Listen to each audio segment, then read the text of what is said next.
Hey guys, welcome back to Chariot Palmistry. In this video, we are going to be talking about the American Empire. Because ever since the Taliban took over Afghanistan, I've been getting a lot of messages from you guys about that very question. Is this the end of the US? And in this video, I want to teach you guys a very easy to understand technique of Jyotish on how to predict the future. And it's known as observational astrology. Basically, in order to understand the future, what you should do is have a look at the past. Figure out what happened in the past, figure out the cycles that are at play there, then you can project that into the future. And to understand exactly what I mean by this, let's have a look at the last two US presidents. Well, the current one is Biden and then there's Trump, so the last two, right? Both of them have been very unstable or insecure presidencies in the sense that Trump was actually impeached twice, and right now with the fall of Afghanistan, people are calling on Biden to be impeached. So we've got a pattern there. Two people, very unstable, almost at the same time. But if we look at the 5 presidents before then, starting with Barack Obama, he was a relatively secure president in the sense that he served for 2 terms. His predecessor, George Bush, served for 2 terms as well. Bill Clinton, 2-term president. Bush the elder served for 1 term, so he's kind of the exception to the rule here. Then Ronald Reagan was a 2-term president. So that whole period of American history from like 1981 to about 2016 was a period of relative stability as far as the presidency goes. Now I know stability is a relative word here because Clinton was impeached, of course, they tried to impeach Bush and they tried to impeach Obama as well, but they still got re-elected, and relative to the situation today, things were a lot more secure back then. But if we look at the 5 presidents that came before them, Jimmy Carter was a 1-term president. Gerald Ford didn't even serve out a whole term. He was only president for 3 years. Richard Nixon was the definition of an insecure, unstable presidency. Lyndon Johnson, he only came to power because his predecessor, Kennedy, was assassinated.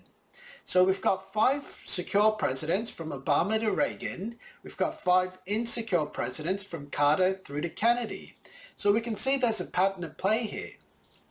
By the way, if we look at the presidents before Kennedy, Eisenhower was a 2-term president, Truman was a 2-term president.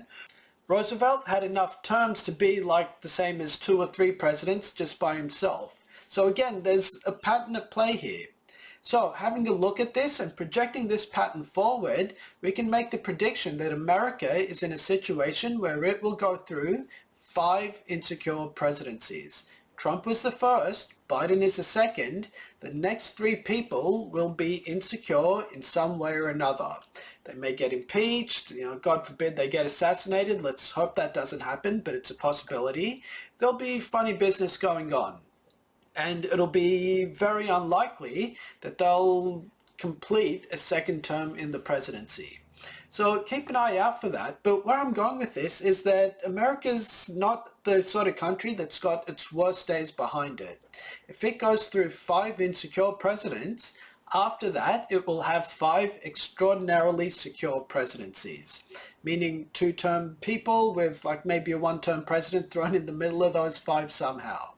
So that's like the future of America. I actually think it's got its best days ahead of it, despite all this noise that's going on with Afghanistan and the fall of the American empire, more or less being shown. That's not the case. America didn't fall apart when Kennedy through to Carter took place, even though they were very divided at the time. I don't think it's going to fall apart over the next 3 more presidencies. And actually, on that note, I'm going to throw up a screenshot from a video I made about the hands of Kamala Harris. Because one of my predictions there was that she would get a job promotion taking place between November of this year through to April of 2021. And if that does take place and Kamala Harris does become president, then her 2 successors will have difficulties in the White House too. What that means is if we plan for like how long it'll take to go through 3 more administrations, we're looking at about 12 years, just as an approximate. So what we can predict therefore is between the year 2032 to the year 2000 and maybe 36, America will be in this funny energy that it's caught up in right now. Now, during this decade or decade and a bit period of time, as America is stagnating, India will start to rise as well. In fact, I'm on the record as predicting that India's golden age has already begun this year, from around about June or July of 2020. So what you're going to notice over the next few years or decades or even centuries is that Indian news will come into the mainstream. More and more people will be talking about Indian art, Indian literature and music. At the same time, more and more people will be investing in India and its economy will continue to grow. Now, this doesn't mean that America's best days are over by any chance, because after that period of 2032 to 36, America and India, they're going to be the two superpowers of the world. Now, I'm not going to comment on what China's going to do, because whenever you do, you get hit by a lot of trolls here on YouTube, and you also get demonetized very quickly for talking about China. So we're not going to do that. But the reason I'm making this video is more or less to teach you guys this very simple method of studying the future by studying the past. It's that old historian's creed that you can't predict the future unless you know what's happened before. And those who fail to learn the mistakes of the past are doomed to repeat it. Jyotish says basically the same thing. So let's look at a practical example of this, right? The Americans lost the Afghanistan war this year in 2021, or at least officially it happened this year.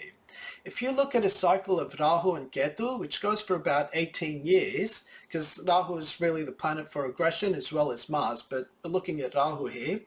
If we go back 18 years in time, that would have been the year 2003. That's when the Americans launched their war in Iraq. So we can draw an energetic connection from the war in Iraq to the war in Afghanistan. Most political commentators will look at September 11 and the first war in Afghanistan to the war in Iraq, but it's actually the other way around. I want you guys to meditate on that one.